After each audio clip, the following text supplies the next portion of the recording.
Hello guys, कैसे हैं आप लोग। आशा अच्छे होंगे, आप लोगों की पढ़ाई अच्छी चली होगी। आप सब लोगों का आपके अपने ऑनलाइन प्लेटफॉर्म प्रयाग एकेडमी में एक बार बहुत बहुत फिर से स्वागत है। जैसा कि आप लोग जानते हैं कि हम लोग विज्ञान से संबंधित प्रश्नावली की श्रृंखलाएं कर रहे थे, तो आज इसी में अगली कड़ी प्रारंभ करते हैं। उससे पहले एक रिक्वेस्ट है आप लोगों से, अभी तक यदि चैनल को सब्सक्राइब नहीं किए हैं तो प्लीज़ सब्सक्राइब कीजिए और साथ ही साथ अपने ग्रुप्स में शेयर कीजिए, जिससे कि और भी लोग हम लोगों के साथ मिल करके यदि अपनी तैयारी को और अच्छा कर सकते हैं, फ़ायदा उठा सकते हैं, तो बहुत अच्छा होगा। चलिए शुरुआत करते हैं आज के प्रश्नावली। सहसंयोजक यौगिकों के संदर्भ में निम्नलिखित में से विचार कीजिए। सहसंयोजी यौगिक की बात कर रहा है। सहसंयोजी यौगिकों में दुर्बल अंतर आणविक आकर्षण बल होता है। NH3CH4 आदि सहसंयोजी यौगिक हैं, या इनमें से कौन सा सही है? केवल एक, केवल दो, दोनों, या ना तो एक और ना ही दो। तो इनमें सहसंयोजक यौगिकों में दुर्बल आंतर आणविक आकर्षण बल पाया जाता है, ये भी सही है। NH3CH4 सहसंयोजी बंध है। ठीक है, सहसंयोजी का मतलब, ठीक है, जो क्या बनाते हैं, एक के साथ यानी कि एक से अधिक के साथ साझा करते हैं, इलेक्ट्रॉनों का साझा करते हैं, ना कि इलेक्ट्रॉन देते हैं। इलेक्ट्रॉन देखने पर आयनिक बांध यानी बंध बनता है, तो उन्हें हम आयनिक यौगिक बोलते हैं। और सहसंयोजी जो सहसंयोजक बंध से बनाते हैं। ठीक है, तो ये दोनों सही है हमारा। तो उत्तर हो जाएगा ए और, यानी एक और भी दोनों। आयनिक यौगिकों से संबंधित निम्नलिखित में से विचार करना है।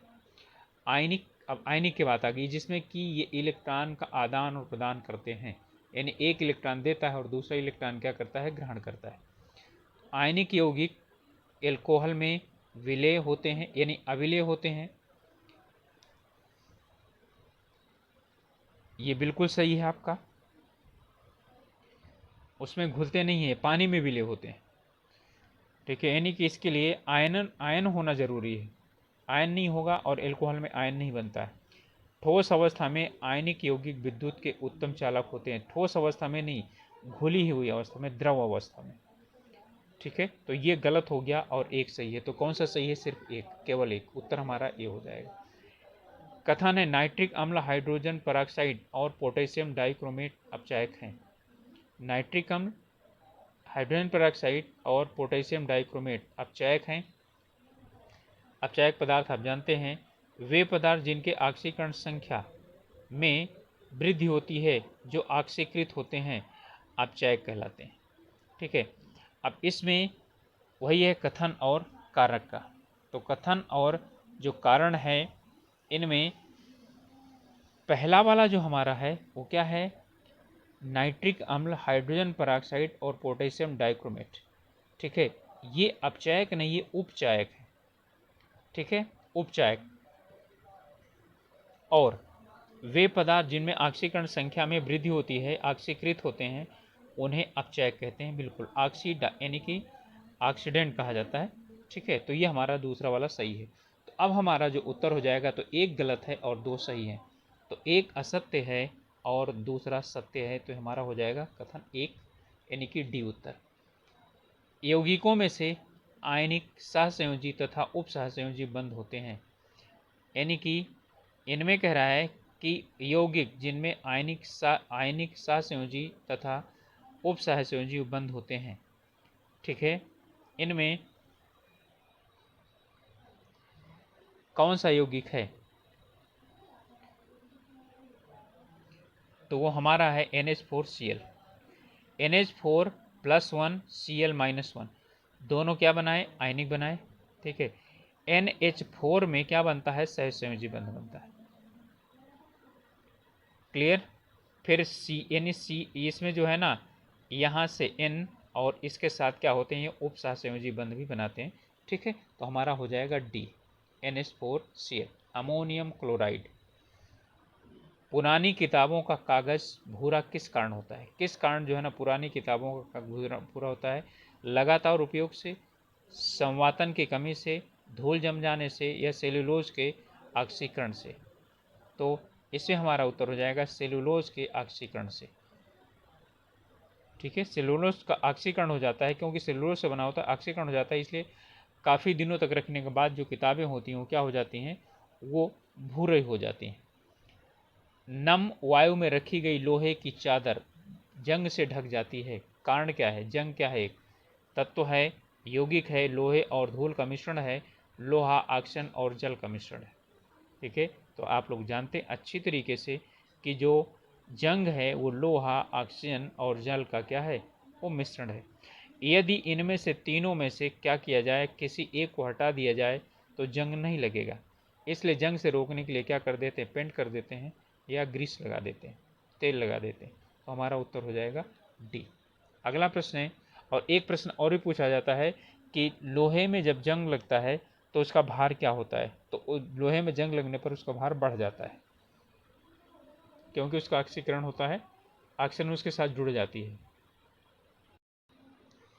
खाद्य परिरक्षक सूक्ष्म जीवों की वृद्धि के कारण भोजन को खराब होने से बचाता है। निम्नलिखित से कौन सा अम्ल भोज्य पदार्थों की परिरक्षण में प्रयुक्त किया जाता है। भोज्य पदार्थ का मतलब समझ लीजिए कि जो आपका क्या है, अचार है, ये प्रश्न पूछता है। अचार को या जो जेम जेली है, इनको परिरक्षित किससे किया जाता है, यानी संरक्षित किससे किया जाता है। ऑक्जेलिक अम्ल, सल्फोनिक अम्ल, कार्बोक्सिलिक अम्ल, बेंजोइक अम्ल। तो ये तीनों नहीं, बल्कि क्या होता है, वो बेंजोइक अम्ल होता है। तो जो दुकानों वगैरह से, यानी मार्केट से, बाज़ार से आप लोग लेकर के अचार आते हैं, उनमें जो या जो आपका जेम है, जेली है या सॉस है, उसमें जो खुशबू आती है वो बेंजोइक अम्ल की होती है। जब सोडियम कार्बोनेट के विलयन को सल्फ्यूरिक अम्ल के साथ मिश्रित किया जाता है तो निम्नलिखित में से कौन सा एक उपयुक्त सूचक है। यानी कि इसके लिए सोडियम कार्बोनेट सल्फ्यूरिक अम्ल के साथ मिश्रित किया जाता है। तो जो सोडियम कार्बोनेट है और सल्फ्यूरिक अम्ल है, तो निम्नलिखित में से कौन सा एक उपयुक्त सूचक क्या किया जाता है, प्रयोग किया जाता है। मिथिलीन ब्लू, फेनाफ्थलीन, मेथिल रेड या मेथिल ऑरेंज। इनको जो है यानी कि वो करने के लिए कौन सा एक सूचक प्रयोग किया जाता है। तो इनमें जो सूचक प्रयोग किया जाता है वो हमारा है फेनाफ्थलीन। ये और ये दोनों क्या है, ये क्षार है और ये अम्ल है, दोनों मिल करके और क्या बना लेते हैं, लवण बना लेते हैं, जिसको हम चेक करते हैं फेनाफ्थलीन के द्वारा। अगला है ताजे भौम जल का पीएच मान, यानी कि जल से, यानी जमीन से निकाला गया ताज़ा पानी का पीएच मान वायु प्रवाहित होने पर थोड़ा घट जाता है। कारण क्या है, यानी कि कम हो जाता है। क्या कारण है, वायु से कार्बन डाइऑक्साइड जल में घुल जाती है। क्या ऐसा है, ऑक्सीजन जल में घुल जाती है, या भौम जल में घुलित कार्बन डाइऑक्साइड वायु से निकल जाती है, या भौम जल में घुलित ऑक्सीजन वायु में निकल जाती है। इनमें से कौन सा सही है। ठीक है, तो इनमें से जो हमारा सही है वो ये है, वायु में कार्बन डाइऑक्साइड जल में क्या होती है, घुल जाती है। जो शीतल पेय पदार्थ होते हैं, कोल्ड ड्रिंक्स होती हैं, वो कार्बन डाइऑक्साइड का और द्रव का मिश्रण होते हैं। ठीक है, जिसके कारण उनका जो वो होता है, अम्लीय होता है। ठीक है, कम होने का मतलब पीएच मान का मतलब होता है कम होना, यानी अम्लीय हो जाना। तो ये है कार्बन डाइऑक्साइड घुल जाने के कारण होता है। ऑक्सीजन नहीं घुलती है, पहले से ऑक्सीजन घुली रहती है। अम्ल नीले लिटमस को लाल, क्षारक लाल लिटमस को नीला कर देता है। प्रयोगशाला में विद्यार्थियों का एक समूह लाल लिटमस पत्र के साथ एक विलयन का परीक्षण करता है जो बिना किसी परिवर्तन के लाल हो जाता है। ठीक है, यह परीक्षण दर्शाता है कि विलयन कैसा है। ध्यान दीजिएगा, कह रहा है कि लाल लिटमस पत्र के साथ विलयन का परीक्षण करता है, तो लाल है तो लाल ही रहता है। ठीक है, तो इसका मतलब है कि परीक्षण क्या दर्शा रहा है कि विलयन क्षारक नहीं है। अब ऊपर दिया हुआ है कि लाल लिटमस नीले को लाल कर देता है और वो लाल को नीला कर देता है। तो क्या क्षारक नहीं है, अम्ल नहीं है, ना तो अम्ल है और ना ही क्या है, क्षार है, या अम्ल और क्षार दोनों है। तो इनमें से हमारा उत्तर क्या हो सकता है। ठीक है, तो इसमें यह है कि ध्यान दीजिएगा, बिल्कुल क्षार लाल लिटमस को क्या कर देता है, नीला कर देता है। तो लाल लाल रहा है, इसका मतलब क्या चीज़ हो गया कि यह क्षार नहीं है। यही हमारा उत्तर होगा, यह क्षार नहीं। यदि क्षार होता तो नीला कर देता। अम्ल नहीं है, लाल है, तो यानी अम्ल लाल को लाल ही रहने देता है। ना तो अम्ल ना ही क्षार, ऐसा नहीं कह सकते। अम्ल और क्षार दोनों, ये भी नहीं कह सकते। हमारा उत्तर हो जाएगा क्षारक नहीं है, यानी क्षार नहीं है वो। क्लियर हो गया होगा मुझे लगता है। क्षारकों के संबंध में निम्नलिखित में से कौन सा एक कथन सही है? सभी क्षारक क्षार हैं, क्षारक अलग होता है, क्षार अलग होता है। ठीक है, जो क्षार जल में घुल जाते हैं उन्हें क्षारक बोलते हैं। कोई भी क्षारक क्षार नहीं है, क्षारों के अलावा और कोई भी क्षारक नहीं है। सभी क्षार क्षारक हैं परंतु सभी क्षारक क्षार नहीं है। ठीक है, अब इनमें से आपको क्या करना है, बताना है कि कौन सा इनमें से सही है। तो इनमें से सही है कि सभी क्षार क्षारक हैं, जितने क्षार हैं वो क्षारक हैं, लेकिन सभी क्षारक क्या है, क्षार नहीं है। तो हमारा उत्तर क्या हो जाएगा, डी हो जाएगा। अगला प्रश्न है कि सिट्रिक अम्ल मुक्त रूप से किस में पाया जाता है? इमली में, दूध में, सेब में या नींबू में? तो आप जानते हैं कि नींबू में सिट्रिक अम्ल क्या होता है, मुक्त रूप से पाया जाता है। चलिए अगला प्रश्न है, विटामिन सी को किस नाम से जाना जाता है? अमीनो अम्ल, एस्कॉर्बिक अम्ल, एस्टिक अम्ल या एजिलेक अम्ल? ठीक है, तो क्या एस्टिक अम्ल से जाना जाता है? क्या एस्टिक अम्ल तो क्या होता है, हमारा सिरका होता है। अमीनो अम्ल तो होता नहीं, एलिजेक अम्ल नहीं होता। विटामिन सी का नाम क्या है, एस्कॉर्बिक अम्ल होता है। तो हमारा उत्तर हो जाएगा बी। ठीक है, अम्लराज में आयतनानुसार 1:3 का अनुपात निम्नलिखित मिश्रण होता है। ध्यान रखिएगा कि अम्लराज, ठीक है, अम्लराज जो है वो उसमें 1:3 में अनुपात होता है। अब किस चीज़ का होता है वो यहाँ से, हम यहाँ से 3 प्रश्न मिल रहे हैं। ठीक है, 1:3 में। अब हमारा क्या सांद्र नाइट्रिक अम्ल और सांद्र हाइड्रोक्लोरिक अम्ल, यानी कि ये दोनों से बनता है इन्हीं से। चलिए मैं यही बता देता हूँ कि ये दोनों से बनता है, लेकिन इनका 1:3 यानी 1:1, ये पहले है तो 1 हो गया, ये 3 हो गया। या नाइट्रिक अम्ल और सल्फ्यूरिक अम्ल, ये बिल्कुल नहीं होगा,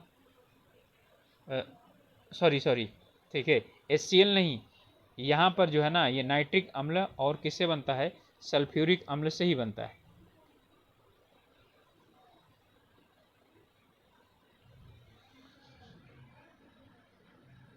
हमारा जो यानी कि इसमें लिखा है सांद्र HNO3, सांद्र HCl और HNO3 और H2SO4, HCl, HNO3, HCl और HNO3 नाइट्रिक अम्ल।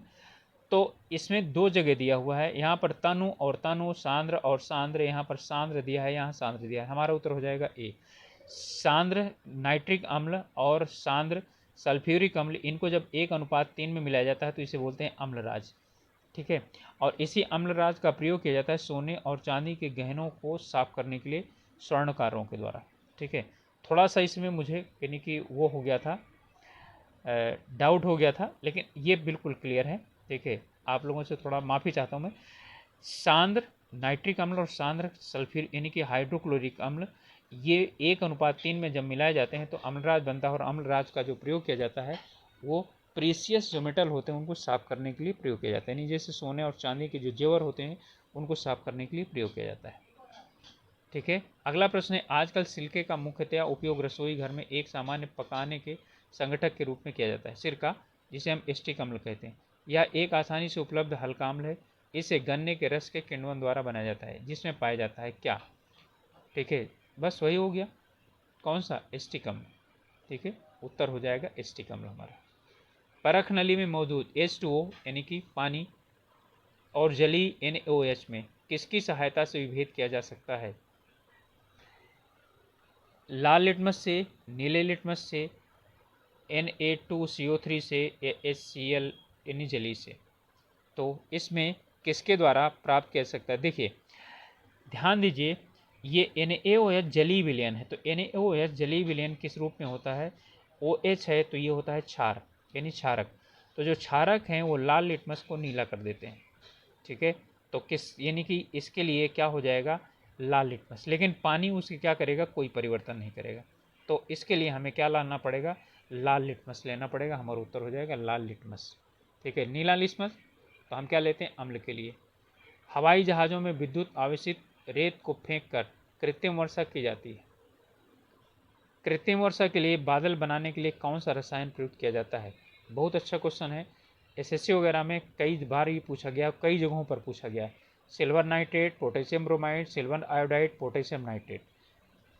तो इसमें जो हमारा उत्तर है, बादल सफ़ेद रंग का होता है तो सबसे पहले सिल्वर बनेगा, ठीक है, और फिर हो जाएगा आयोडाइड। तो सिल्वर आयोडाइड क्या किया जाता है, प्रयोग किया जाता है। कृत्रिम वर्षा करवाने के लिए सिल्वर आयोडाइड का प्रयोग किया जाता है। बादल एक कोलाइडी तंत्र है, किसका, किसमें? जल के परिक्षेपण माध्यम में परिक्षिप्त वायु का, जल के परिक्षेपण माध्यम में परिक्षिप्त कोहरे का, जल के परिक्षेपण माध्यम में परिक्षिप्त धुंध का, या वायु के परिक्षेपण माध्यम में परिक्षिप्त जल के बिंदुओं का। ठीक है, तो चलिए अब इनमें अब इसका उत्तर हम खोजेंगे कि किसका किसमें है। तो बादल किस में पाया जाएगा, वायु में पाया जाएगा। तो वायु के परिक्षेपण माध्यम में परिक्षिप्त जल है, यानी कि वायु में जल तैरता रहता है, उसी को हम बादल बोलते हैं। तो ये उत्तर हो जाएगा हमारा डी, वायु परिक्षेपण माध्यम हो गया और जल परिक्षिप्त बंद हो गया। अगला है दूध एक कोलाइडी तंत्र है, यह एक द्रव स्नेही केसीन द्वारा स्थायी किया गया कोलाइड है। तो दूध में क्या होता है, यानी दूध में क्या होता है, दूध में वसा होता है, यानी कि घी होता है ना। तो इसका मतलब क्या चीज़ हो गया कि इसमें ये जल में वसा परिक्षिप्त होता है, या वसा में जल परिक्षिप्त होता है, या वसा और जल एक दूसरे में परिक्षिप्त होते हैं, या वसा घुली रहती है।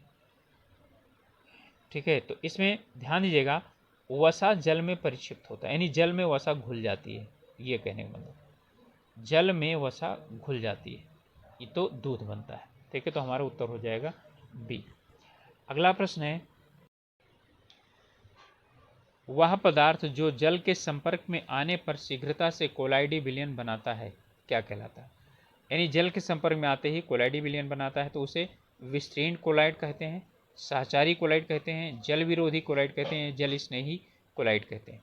तो आप लोग जानते हैं स्नेह का मतलब है, ठीक है, लगाव होना। तो अपने आप पता चल गया कि वो क्या हो जाएगा, कौन सा। ओके, समझ में आ गया, वेरी गुड। तो जल स्नेही, ठीक है, तो हमारा उत्तर हो जाएगा डी। जिलेटिन एक द्रव स्नेही कोलाइड है, इसका अधिकतर उपयोग आइसक्रीम बनाने में किया जाता है। इसका प्रयोग किया जाता है, ठीक है, किस रूप में, ठीक है, जिलेटिन है, आइसक्रीम बनाने में इसका प्रयोग किया जाता है। कोलाइड को बनने से रोकने में, कोलाइड को स्थायी बनाने में तथा क्रिस्टलीकरण रोकने में, मिश्रण को स्थायी बनाने में, या खुशबू में वृद्धि करने के लिए। यानी कि आइसक्रीम में ये किस लिए, जिलेटिन किस लिए प्रयोग किया जाता है, कुल मिलाकर ये पूछना चाह रहा है। तो किस लिए प्रयोग किया जाता है, ये प्रयोग किया जाता है कोलाइड को स्थायी बनाने में तथा क्रिस्टलीकरण को रोकने में। ठीक है, क्योंकि यदि जो है क्रिस्टल बन जाएगा तो आइसक्रीम क्या हो जाएगी, खराब हो जाएगी। ठीक है, और यदि कोलाइड नहीं बनेगा तो फिर क्या हो जाएगा, जो क्रीम है, यानी कि जो आइसक्रीम है वो सही नहीं होगी। ठीक है, तो हमारा हो जाएगा बी। अगला प्रश्न है, इस सूची में सूची को मिलाना है। धुआं, जेल, इमल्सन और फोम, ये यानी कि हैं कोलाइडी विलयन, ये यहाँ पर परिक्षिप्त और परिक्षेपित माध्यम। ठीक है, यानी कि द्रव का ठोस में, द्रव का गैस में, और इस तरह से दिया गया। तो धुआं क्या है, देखिएगा, धुआं जो है वो बताइए गैस में है या गैस का द्रव में है।